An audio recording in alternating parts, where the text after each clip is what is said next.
Well, that was new. That's new. Wow. We're live. Welcome back, Shifties. I'm your host, Tito Amogus. This is Shift the Journey, where I get to interview somebody different every single time. Or actually, I've had repeat offenders, but where I get to interview people so they can talk about their career journeys. And I've been away for a while. I missed it. I was like, man, I can't wait to get back to this. Here we are. Here we are with our guest, Jasmine Drumright. Everybody, give a round of applause for Jasmine Drumright. Woohoo! Jasmine is a data analyst in healthcare, and she is a graduate of Nashville Software School. That's my weekly plug about Nashville Software School. Well, weekly mention. The plug usually comes from the interviewed person. But let's go ahead and get started. So, to start off our journey, I noticed something on your LinkedIn. I had to refresh my memory. I just looked at it again. Mhm. But I was like, something that caught my eye when I first looked at it. It said you worked for the city of Richmond. And I was like, Richmond, Virginia? In fact, it is not Richmond, No, a Virginia. lot of people think that, but it's not Virginia. Yeah. So tell the people where you're from originally. Yeah, so I'm originally from Richmond, British Columbia, Canada. It's just a suburb outside of Vancouver. And that's where I grew up. Went to UBC for university, and I majored in linguistics there. And then while I was at university, I got into the internship program, and I did an internship at the city of Richmond, which is why that's kind of on my resume. And Okay. that kind of opened up all the doors to the arts world for me. I did my internship at a museum, and I sort of was in a floater position, so I moved around a lot, quite a bit.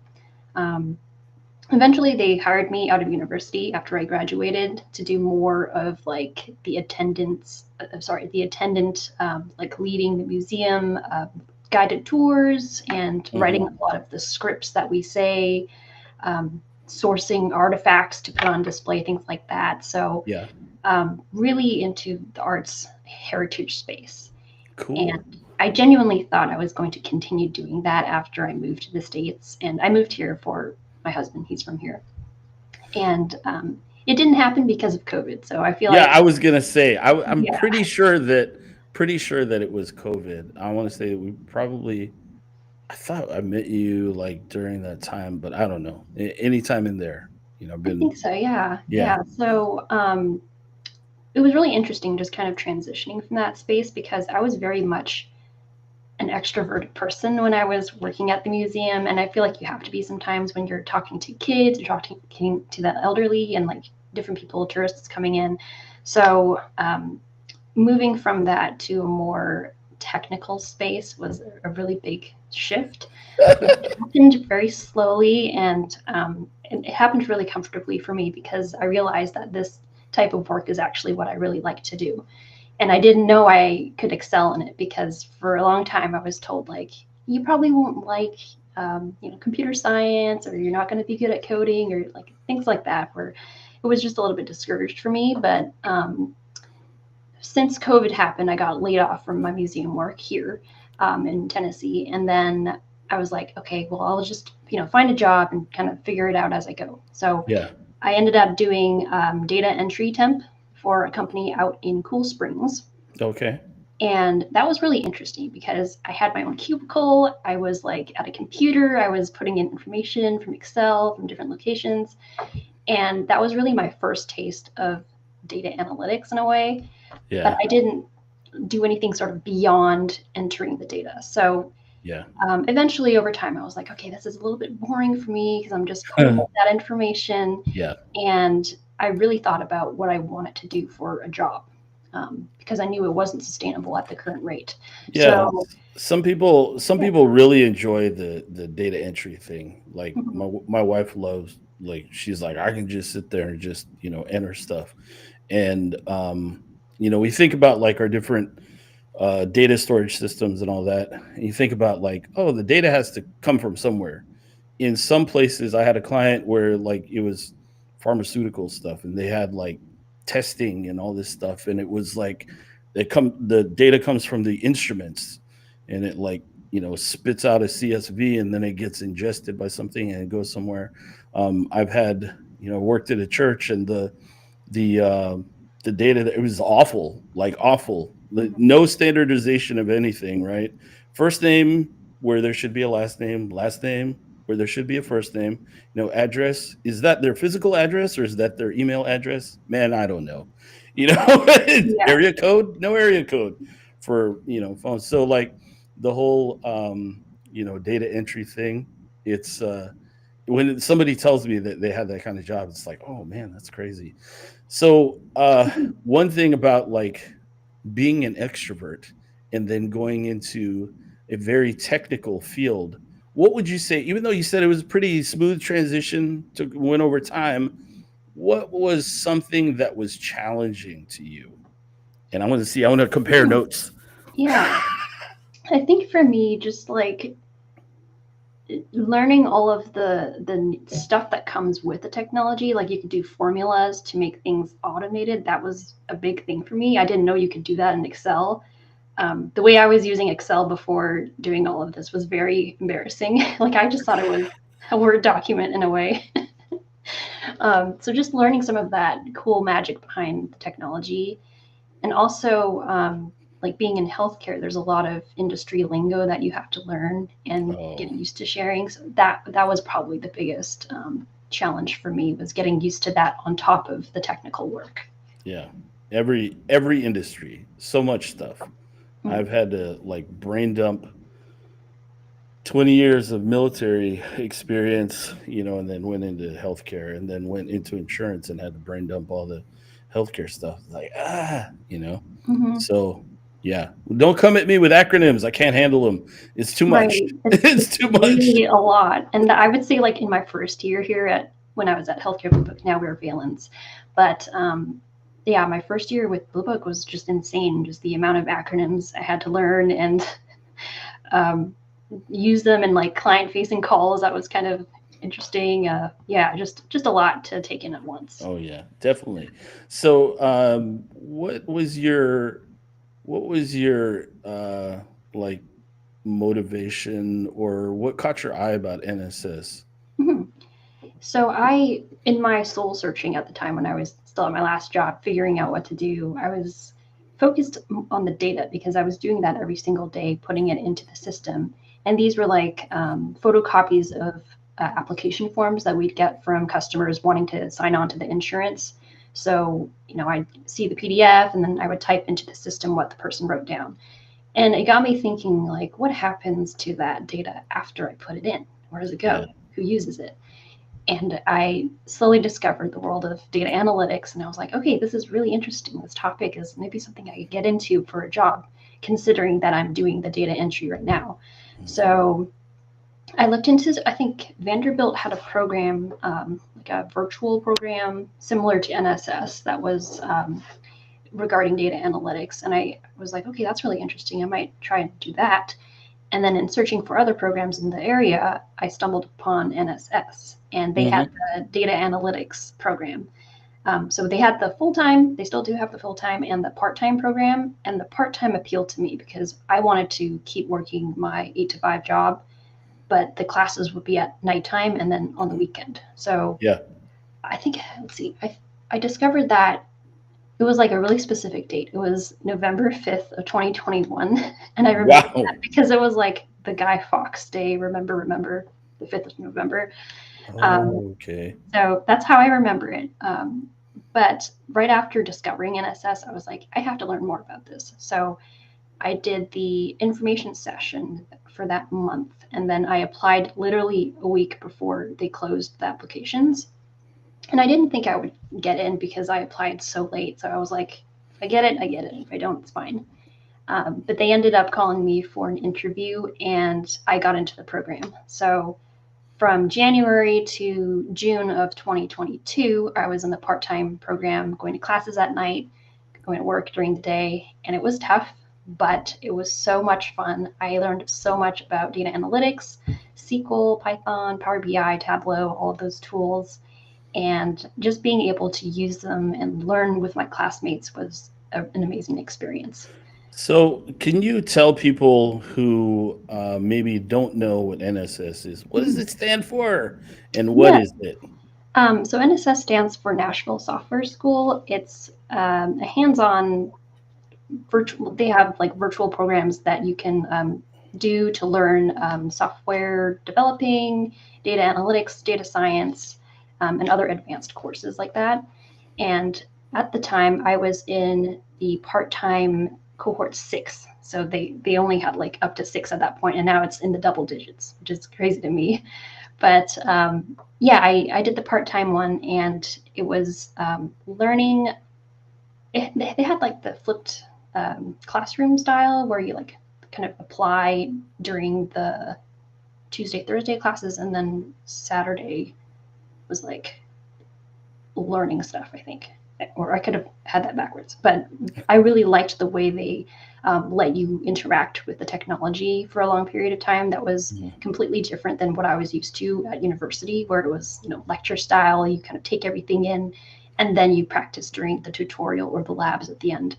So I think that really appealed to me, just being able to try it out, do projects with my classmates, do projects with myself, and then having the assessments to see like, okay, are you actually learning the technology, the skills that come with it, or are there areas of improvement? So I think the um, course agenda was really well laid out. So, what was your favorite part of NSS? Like, you say, like maybe some like I don't know, maybe some subject or theory or some software or language, anything. I really liked the dashboarding stuff. So the Power Yeah. BI and the Tableau was just like it was like art meets technology, and I do a lot of Yes. art, as you can see. Yes. Yes. So that was my favorite. Yes. My least favorite was Python. It was just really code heavy. And just from talking to students over time, I feel like a lot of people struggle with Python as well. Yeah, I found I've had I did some training where I like was learning Python and then never really stuck. And I'm like still not super great at it, but it never really stuck until I had to use it all the time. Mm. And one thing about like learning languages, I tell people all the time. People are like, "Oh yeah, do you speak another language? Are you bilingual?" And I'm like, like, uh, I can like not be lost if I'm on the streets in the Philippines, and part of it is because a lot of them speak English, but I know some stuff, and like I took 3 years of Spanish when I was in high school, and so I could still read like Spanish, but it's really use it or lose it. Full immersion is the best way to go because growing up in the US, I did not know how to speak Tagalog, didn't understand it. I knew certain words. And when I was 18, I went to go live there for a year. And everything that I learned in Spanish went and fell out my left side of my head. And then I got just this little bit of Tagalog. But like when I was over there, I'm watching TV, I'm watching movies, I'm talking to people on the street. And it was like so much easier.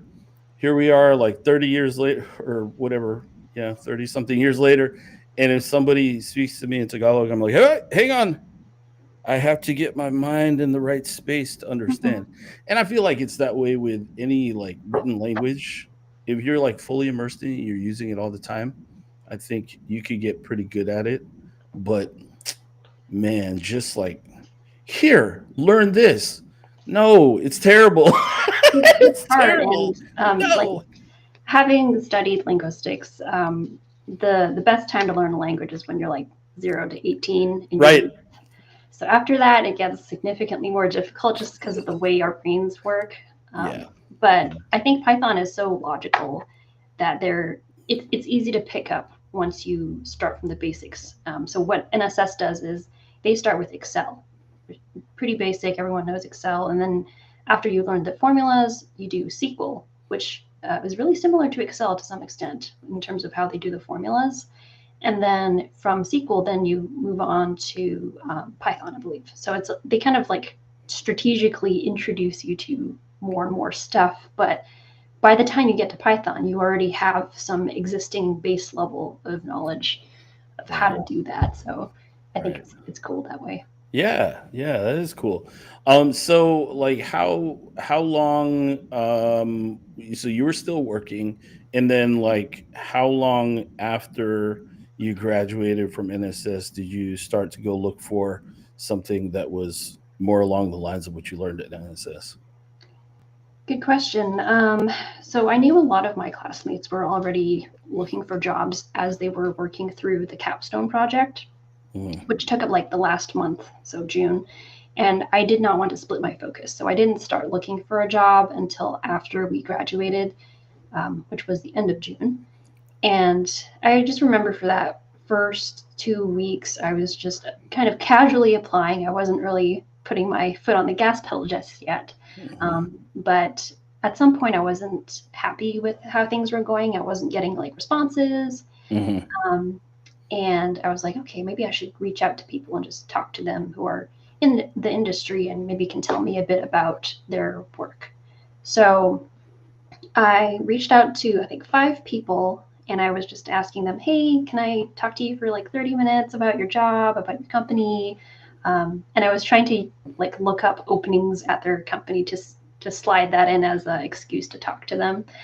And all of them said yes. So I had some wonderful conversations. And one of them was with Charles at Healthcare Blue Book. And he sort of told me about the company, and I was asking him about this junior business analyst job, and he encouraged me to apply. So I did that, and I was applying to other places at the same time. And I still wasn't really hearing back. And so I remember reaching out to Michael Free at NSS. He's the career specialist. And I was like, Michael, I'm doing all these things, but I don't feel like it's going anywhere. And he's like, you're doing everything right. Just keep it up. Something's going to happen. And lo and behold, I get a call back from Blue Book saying that they want to interview with me. So I went through 3 rounds of interviews with them, which seemed like a lot. But from the time I first interviewed with them to the time I got the job offer, I would say it was about 3 to 4 weeks, a little bit on the longer side. Yeah. And I didn't know, but at the time it was because there were a lot of things going on behind the scenes. So me Uh, and someone else had applied to the same job, mhm, but at the same time, the team they had someone who was going to leave the team to move to another department, mhm. and so there was like the job opening plus this other opening because that person Oh. was leaving. So they were trying to work out a way where both of us could be hired on. And Mhm. that's what ended up happening was I got hired not for the junior business analyst position, but for the to replace the person that had moved to the other department. Wow. And it just kind of worked out because I had the technical skills from NSS, and that position that just got vacated was more technical. So it seemed like a good Oh. fit. Yeah, it's crazy because like one of the things that people often bring up in like roundtable, we can go through the roundtable, right? Within it says people often talk about like, hey, so what are some career paths? And I'm like, you know, honestly, you have no idea because there's like people who go, okay, I have some technical, abilities, aptitude, whatever, and then maybe have had a role in a more technical thing. They decide, what I like to do is I like to create documentation. So they go and they become a business analyst, or somebody says, hey, I want to make sure that everybody's doing what they're supposed to be doing. So they go, oh, I'm going to be a project manager. You have people who specialize in certain software and go become a consultant or something. And there are people who are like, I don't want to talk to anybody, put me in a dark room and don't talk to me unless you're my manager. And so then they're like, off in the basement somewhere.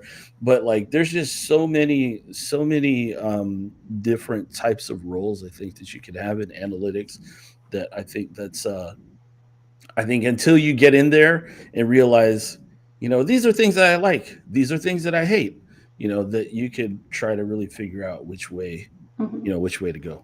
That's Yeah, interesting. that's a great point. So, what one note about the guy you contacted, Michael Free? He was a guest on the show a couple months ago, I think. Mhm. Um, yeah, so that was a good episode. I was gonna say that was another good episode, like this one.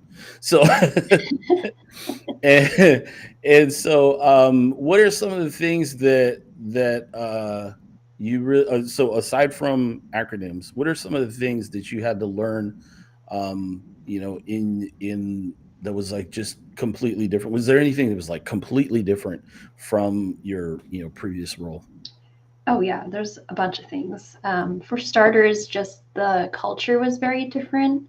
Um, just having like, I don't know, the people were so nice, and they are nice, and just really here to further your learning and make sure that you're able to do your job, hand holding in the beginning, but also encouraging you to try yourself, and become independent toward the end.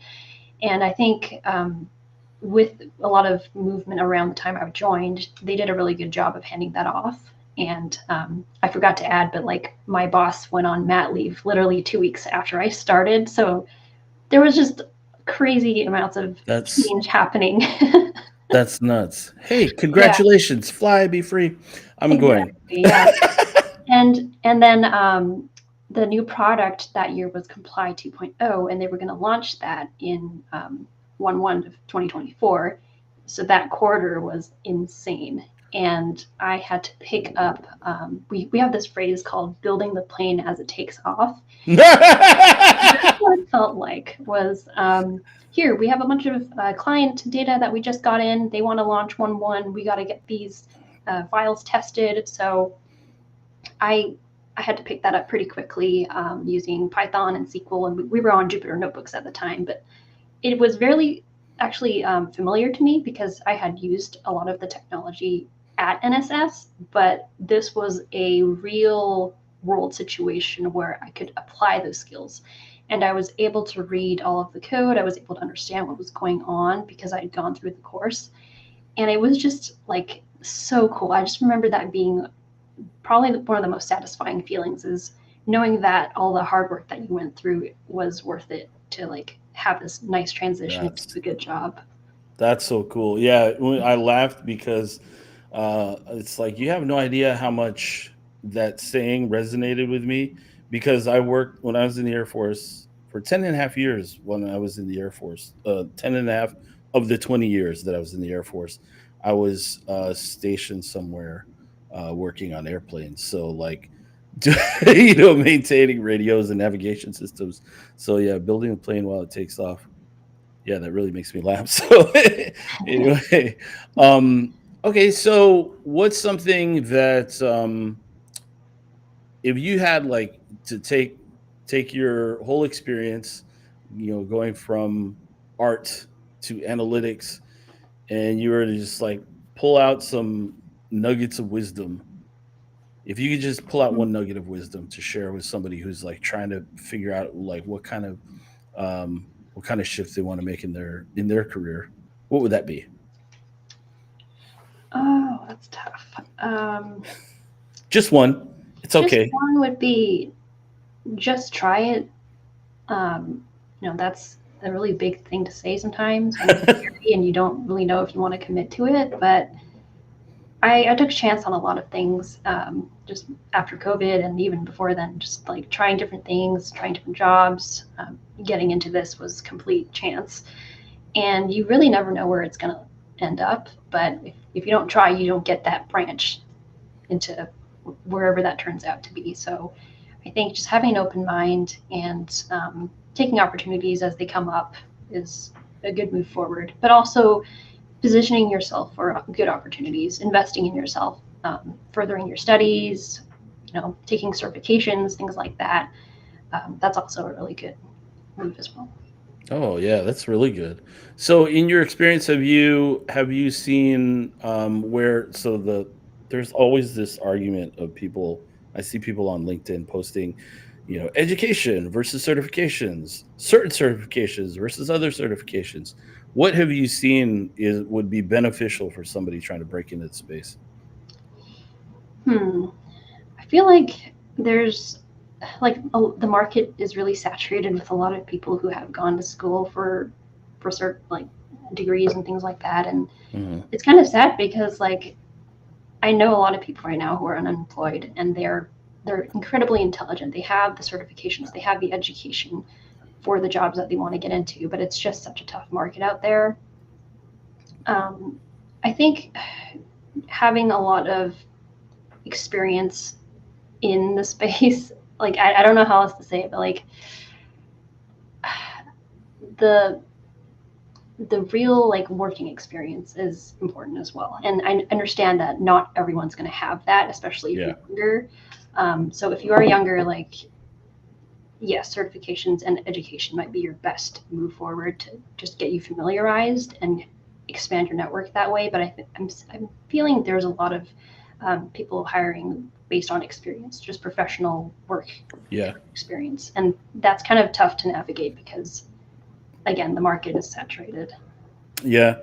I talked to a former colleague recently, or I don't even know what you would call it. Was somebody who like hires at a company that I used to work for. How about that? And so I asked about like, hey, I have some friends who are like looking around for, a certain type of job. Um, would you value, certifications, experience, this and that? And they're like, consulting, and they said, Mm. well, the client wants to see a portfolio. And so I've had other people come on here and say, "Oh yeah, build a portfolio." And that could be really that's like, hey, I'm putting myself out there for anybody to see and I'm putting myself out for rejection. But yeah, I think it really is a tough market, you Mm. know. So, Yeah, um and I think having a degree or that education, it does prove that you're able to commit to something for a long yes. time Yeah.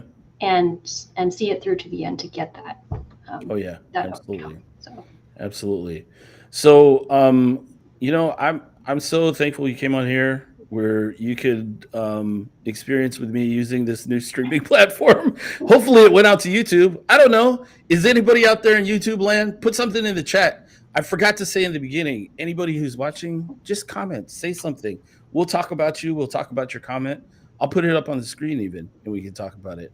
But I wanted to really like go back real quick and talk about where you're from originally. As you said Vancouver, and I, like many Filipinos, have relatives in Vancouver. I don't know them. They're like distant relatives, like cousins on my dad's side, and I didn't grow up with them. But is it like really I know there's a lot of Filipinos there, but is it like really diverse there? yes, it's very diverse. There's a very large Asian population there, Mhm. similar to like Seattle or San Francisco. Caleb, is that Caleb Ooh, Autry? awesome. Hey. There we go. Yeah, oh man, all you can think about is the food.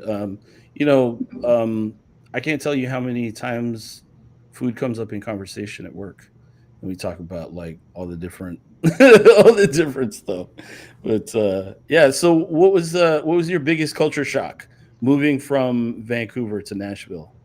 Oh man, it would have to be the climate and just the American culture is so, not to say that it's like bad or anything, but Seattle versus Nashville is completely different. And I have family in Seattle and also Oregon as well. Yeah. So it's just moving from that West Coast vibe over here. The weather is like way more volatile. It's hot and humid here. Um, it's in the South. You got your different cultures and customs here. So it's just a really big overall change. But Yeah. um, to quote Don McLean from his song "Castles in the Air," he says, "I'm city born, but I love the country life," and I think that's a pretty apt description of my life Ooh. now. Ooh, that's a good one. That's really a good one. Yeah, when people in Nashville say, "Oh, it's cold today," you're like, "No." No, this is Yeah. nothing. Like the pool closed down when there's a drop of snow outside, and I'm like, this is nothing. I felt the same way like when it was humid up there. I'm walking around and I'm like, God, I'm so thirsty because it feels so dry to me. Because I lived on the Mississippi Gulf Coast for 5.5 years before we went to Nashville, and now I live here again. But when we lived there, I remember like walking outside, and a buddy of mine was like, I did not miss this humidity, and I'm like, what humidity are you talking about? Because down here in Mississippi, dude, it's like be like 8 o'clock in the morning, like in August, 8 o'clock in the morning, and it's like feels like 97 because it's like 90% humidity. Yeah, Disgusting. I can't imagine So, that. That's insane to me. Like that's just water as soon as you walk outside. yeah. All right. So let's my cursor is not obeying my commands here. All right. Hey, thank you. Thank you, Paul. Yeah. We just been hanging out. But I'm gonna go ahead and end the stream here. But I just want to thank you once again for coming on here and just like sharing your story and showing another example of art to analytics.